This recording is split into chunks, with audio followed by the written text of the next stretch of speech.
Good morning 7th class. तो आज reader time है। So we learn a chapter read a chapter 6 all the world's stage. ठीक है, तो सभी का क्वेश्चन ज़रूर होगा कि फिफ्थ को चैप्टर मैंने क्यों नहीं करवाया, क्योंकि फिफ्थ चैप्टर में थोड़ा प्रिंट सही नहीं है बीच बीच में। ये आप लोग देख सकते हो, मैं दिखाती हूँ आप लोगों को। ये देखो, ये पढ़ के फिर रीडिंग करके आप लोगों को समझाना मुश्किल है। तो जब तक नई बुक आ जाएगी तब तक हम दूसरा चैप्टर कर लेते हैं, ठीक है। So basically this is a poem. तो इसका मीनिंग है ऑल द वर्ल्ड स्टेज, मतलब दुनिया एक स्टेज है, पड़ाव है। कैसा पड़ाव, इस पोएम में हम जानेंगे। All the world a stage and all the man women merely players. अगर नहीं होगा यहाँ पर। दुनिया एक पड़ाव है जिसमें मैन पुरुष और स्त्री यहाँ पर खिलाड़ी है। They have their exist and their entrance. वो अपना एग्जिस्ट भी रखते हैं और एंट्रेंस भी रखते हैं, मतलब उनके पास आने और जाने का सब कुछ है। And one man in this time play many parts. एक इंसान एक टाइम में बहुत सारे रोल प्ले करते हैं, बहुत सारे पार्ट्स ऐसे प्ले करते हैं, मतलब दर्शाता है। Mewling and puking in the nurse arms. Mewling and puking, ठीक है, सही से सुनो। Mewling and puking. म्यूलिंग मतलब है क्राइंग लाइक अ बेबी। छोटा बच्चा जब रोता है तो उसको म्यूलिंग कहते हैं। प्यूकिंग मतलब है वॉमिटिंग, जो उल्टियाँ करते हैं। In the nurse arm, nurse के बाजू में, मतलब हाथ में। Then the winning schoolboy with this cattle and shining morning face creeping like snail unwillingly to school। इसके बाद पहला स्टेज क्या हो गया? पहला स्टेज हो गया कि पहले वो जब जन्म लेता है उसके बाद वो नर्स के गोदी में होता है। नर्स के गोदी में उल्टी करता है और रोता भी है, ठीक है। नेक्स्ट वो कहाँ जाता है? स्कूल जाता है। देखो यहाँ पर है school boy with his scarlet. Scarlet मतलब है, स्कैचल मतलब है बैग, जो आप बैग स्कूल लेके आते हो। एंड शाइनिंग मॉर्निंग फेस, चमकता हुआ फेस लेके। Creeping like snail. क्रिपिंग मतलब धीरे धीरे घोंघे की तरह चलना। अनविलिंग टू स्कूल, स्कूल से बेमन से जाना, मतलब मन नहीं है फिर भी स्कूल जाना है, ऐसे मन से स्कूल जाते हैं। And then the lover shining like Florence with a woeful belt made to his mistress eyebrow. उसके बाद वो फुल मतलब सैड, ठीक है। वो फुल बैलेड मतलब है narrative poem. And then the lover, उसके बाद वो एक साथी बनता है। शाइनिंग लाइक फ्लोरेंस मतलब लंबी सांस लेने वाली भट्टी। जैसे लंबी सांस लेने वाली भट्टी, यहाँ पर मीनिंग है इसका, जो मतलब स्कूल लाइफ के बाद जो स्टेज आता है, कोई भी इंसान, वो लड़का हुआ लड़की, उसको उसके जब मैरिड हो जाते हैं, मतलब जो शादी हो जाती है, उससे क्या होता है, लाइफ पूरा लॉन्ग एक पूरा जर्नी के लिए वो तैयार होता है, प्रिपेयर होता है। इसमें वो स्कूल लाइफ में वो बहुत कुछ सीखता है, ठीक है। पढ़ाई सीखता है, खेलना कूदना सीखता है, फिर काम के बारे में जानता है। काम उसको क्या करना है, कहाँ करना है, कैसे करना है। फिर वो अपने संसारिक लाइफ, मतलब संसार में वो उसका वेलकम होता है, मतलब वो शादी करके अपने संसार में आता है। उसके बाद क्या होता है, उसके बाद उसको ज़िंदगी के आगे जाने में उसको पड़ाव मिलता है। ठीक है, ये एक ऐसी मिथ है, मतलब मतलब ये एक पोएम है, ऐसे ही दर्शा रहा है कि एक इंसान के स्टेज मतलब लाइफ में क्या क्या स्टेजेस, क्या क्या पड़ाव आते हैं। मेड हीज मिस्ट्रेस आईब्रो, यहाँ पर एक मजाक जैसा किया है कि मुंह बनाते हुए उसका मिस्ट्रेस मतलब उसके पत्नी का आईब्रो बनाता हुआ। देन अ सोल्जर, इसके बाद एक सोल्जर, मतलब ये मत सोचो कि ये किसी की लाइफ से रिलेटेड है। ये कोई जैसे एक इंसान का लाइफ कैसे होता है, जब वो बच्चा रहता है तब कैसा होता है, जब वो स्कूल जाता है तो वो कैसा रहता है, जब वो मैरिड होता है तो कैसा रहता है, जब वो सोल्जर होता है तो कैसा रहता है। तो ये एक किसी का लाइफ नहीं है, ये हर किसी के लाइफ के बारे में है। हर किसी का लाइफ मतलब बचपन से लेके बूढ़े तक या मरने तक वो इंसान कैसे अपनी ज़िंदगी व्यतीत करता है या उसकी ज़िंदगी कैसा होता है, ये यहाँ पर बोला गया है। ठीक है, क्योंकि हर लाइफ एक स्टेज होता है, पड़ाव होता है, सीढ़ी होती है। Full of strength then a soldier, full of strength oaths and breathed like a bard। ठीक है, सोल्जर क्या होता है, वो बड़े स्ट्रांग होते हैं। वादे के ओथ मतलब शपथ या वादा के मजबूत होते हैं। दाढ़ी होती है उनकी और बहुत सारे मित्रताओं भी होते हैं। Jealous in honour, sudden and quick in cruel, seeking bubble reputation, मतलब जेलस मतलब उनका घमंड बहुत होता है अपने ऑनर पर, मतलब अपने चरित्र पर।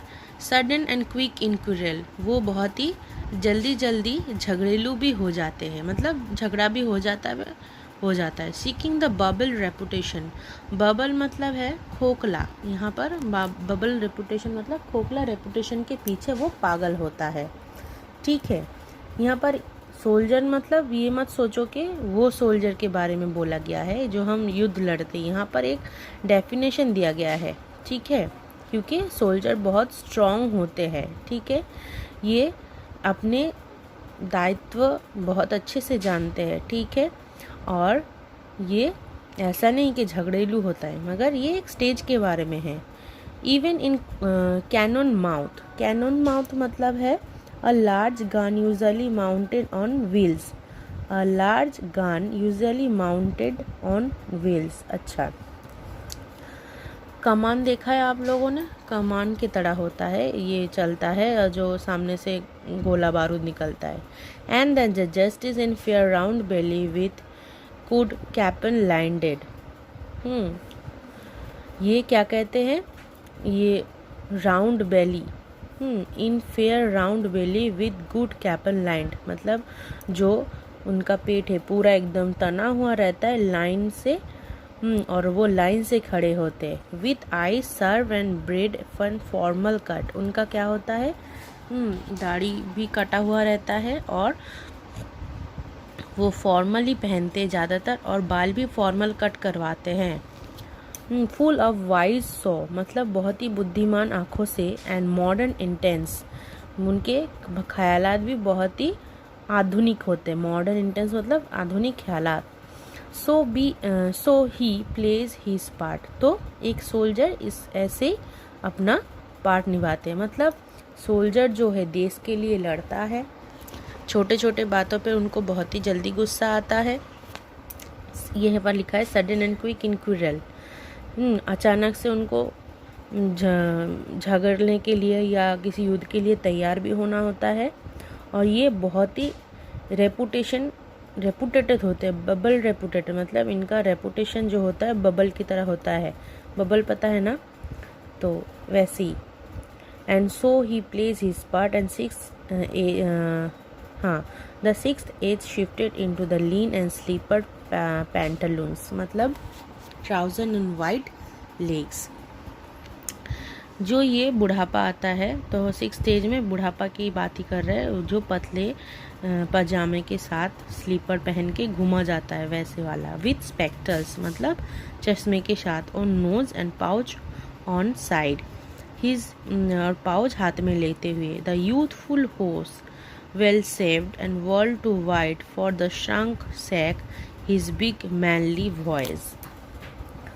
उसके बाद क्या होता है, यूथफुल होर्स मतलब गले का जो नली होता है एकदम तना हुआ रहता है कोई, और अ वर्ल्ड टू वाइड मतलब बहुत बड़ी दुनिया में, फॉर हिज श्रंक शैंक सिकुड़ते हुए पैर हो जाते हैं, and big his big manly voice, voice जो है थोड़ा सा होता है मैनली मतलब थोड़ा, मैनली मतलब यहाँ पर जो छोटे उम्र में होते हैं भारी, यहाँ पर भारी वॉइस की बात की गई है। Next page, turning again towards the childish treble pipes and whistles in his sound, last scene of all, the ends of strange eventful history, in second childish and ovation, sense teeth, sense eyes, sense state and strength everything. Ovation मतलब है state of being unconscious and sense without, मतलब इसके बाद जो last में जो पढ़ा हुआ आता है उसमें वो क्या होता है, वो अपने तरफ बहुत ही सिंसियर हो जाते हैं, strange everything and history, last मतलब उन्होंने जो किया है लास्ट वो भूल जाते हैं, कुछ ही देर में चाइल्ड जैसे बन जाते हैं, और कुछ काम ऐसे करते हुए है कि उनको पता नहीं वो क्या कर रहे हैं। सेंस विदाउट टीथ मतलब बिना दांत के, बिना आँखों के, बिना टेस्ट के और बिना एवरीथिंग के, ये है पोएम। ठीक है, यहाँ पर हर एक स्टेज को बहुत ही अच्छे से रिवील किया है, बहुत ही अच्छों से, मतलब एक बच्चा क्या करता है, एक स्कूल बॉय क्या करता है, एक बड़ा इंसान क्या करता है, फिर उसके बाद एक सोल्जर क्या करता है, उसका क्या क्या लुकआउट है, एक वृद्ध क्या करते हैं, तो ये है। तो आप लोगों को ये करना है, ठीक है, और ये क्वेश्चन आंसर्स मैं दे दूँगी और समझा दूँगी, तो ये आप लोग कर लेना। और बाकी बच्चे जिन्होंने अभी तक पिक्चर और English to English word meaning नहीं किया है वो कॉपी में कर लेना, फेयर कॉपी में ये करेक्ट टिक द करेक्ट भी कर लेना, क्वेश्चन आंसर्स मैं करवा दूँगी और समझा भी दूँगी, ठीक है।